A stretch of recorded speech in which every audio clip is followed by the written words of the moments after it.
प्रश्न। भगवान, आप कैसे हैं? मैं तो वैसा ही हूँ और तुम भी वैसे ही हो। जो बदल जाता है वह हमारा असली चेहरा नहीं है, वह हमारी आत्मा नहीं है। जो नहीं बदलता, न जीवन में न मृत्यु में, वही हमारा यथार्थ है। हम लोगों से पूछते हैं कैसे हो। नहीं पूछना चाहिए, क्योंकि हमने स्वीकार ही कर लिया पूछने में। बदलाहट को, परिवर्तन को, बचपन को, जवानी को, बुढ़ापे को, जीवन को, मौत को। कुछ है तुम्हारे भीतर जिसका तुम्हें भी पता है। बचपन में भी यही था और नहीं जन्मे थे तब भी यही था। गंगा में बहुत जल बहता गया, लेकिन तुम किनारे खड़े हो और वही हो। तुम दिखाई भी न पड़ोगे, कल तो कभी वही होगे। नए होंगे रूप, नई आकृतियाँ, शायद तुम अपने को भी पहचान पाओ। नए हो नाम, नया होगा परिचय, नया होगा वेश, फिर भी मैं कहता हूँ तुम वही होगे।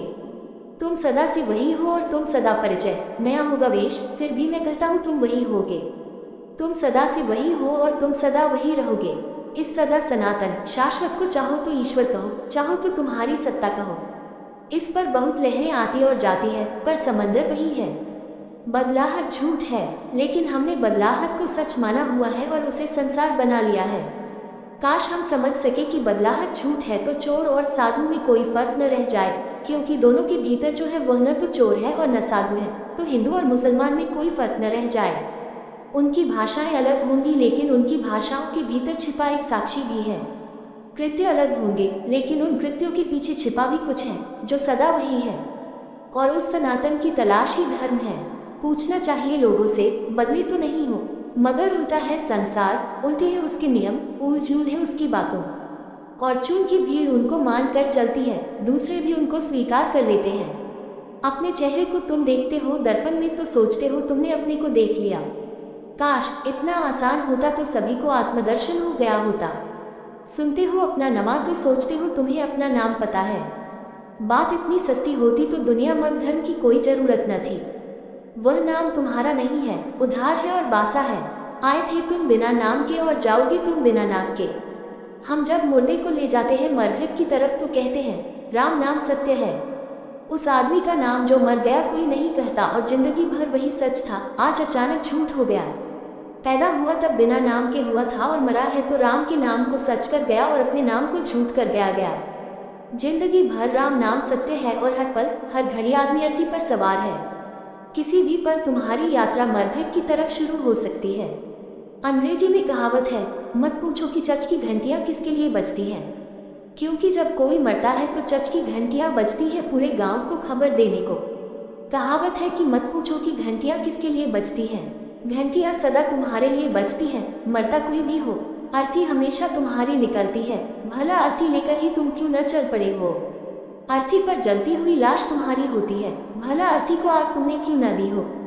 जीवन की सबसे बड़ी दुविधा यही है कि हमने उसमें बदलते हुए को सच मान लिया है और ठहरा जुआ है उसे बिल्कुल भूल गए हैं।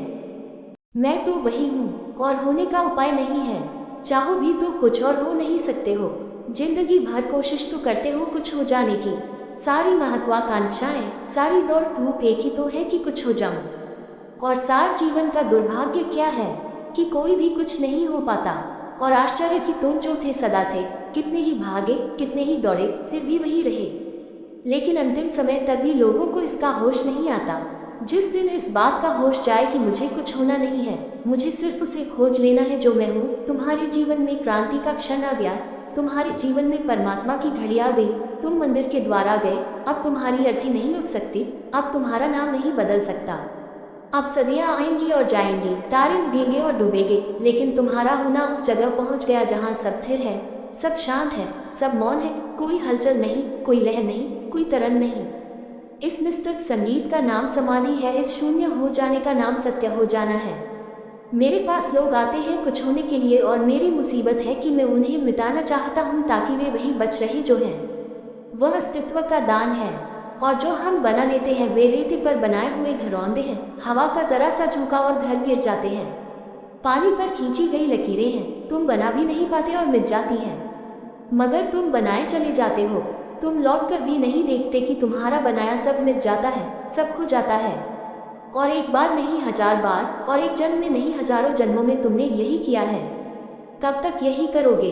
भूल कोई एक बार करे क्षम्य है, दोबारा अक्षम्य हो जाती है, मगर हम तो हजारों बार कर चुके हैं। अब तो हम भूल ही करना जानते हैं। अब तो हम भूल के ही चक्र में घूमना जानते हैं, और इतनी भूलें और ऐसी भीड़ भूलों की कि उसमें जो खो जाता है वह तुम्हारा असली अस्तित्व था।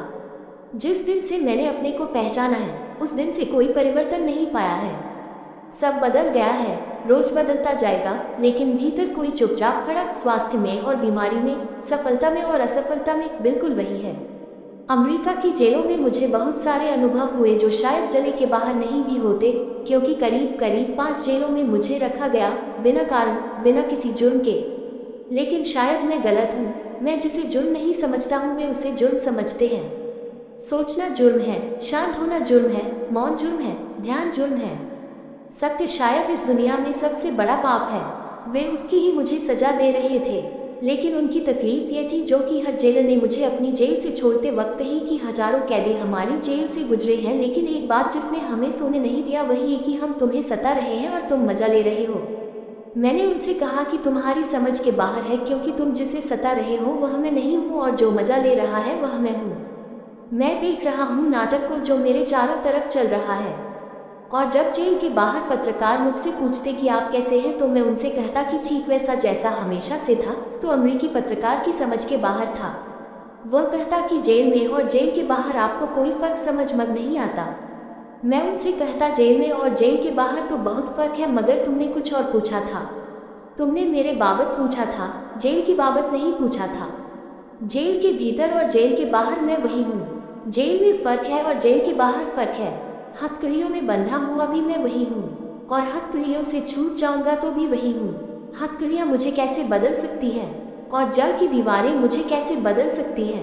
आखिरी जेल से निकलते वक्त उस जेल के प्रधान ने मुझसे कहा कि यह मेरे जीवन का अनूठा अनुभव है। मैंने जेल में लोगों को प्रसन्न तो आते देखा है, प्रसन्न जाते नहीं देखा। तुम जैसे आए थे वैसे ही जा रहे हो। राज क्या है? मैंने कहा, वही तो मेरा जुर्म है कि मैं लोगों को वही राज समझा रहा था। तुम्हारी सरकार और दुनिया की कोई सरकार नहीं चाहती कि वह राज लोग समझ जाए, क्योंकि उस राज के समझते ही सरकारों की सारी ताकतें तुम्हारे ऊपर से समाप्त हो जाती हैं। जेल बेकार हो जाती है, बंदूकें बेमानी हो जाती हैं, बिना चले हुए कारतूस हो जाते हैं। आग फिर तुम्हें जलाती नहीं और तलवार फिर तुम्हें काटती नहीं। इसलिए जो लोग तलवार और आग के ऊपर तुम्हारी छाती पर सवार हैं वे नहीं चाहते कि तुम पहचान सको कि तुम कौन हो। उनकी सारी ताकत नष्ट हो जाती है। तुम्हारी पहचान उनकी मौत है।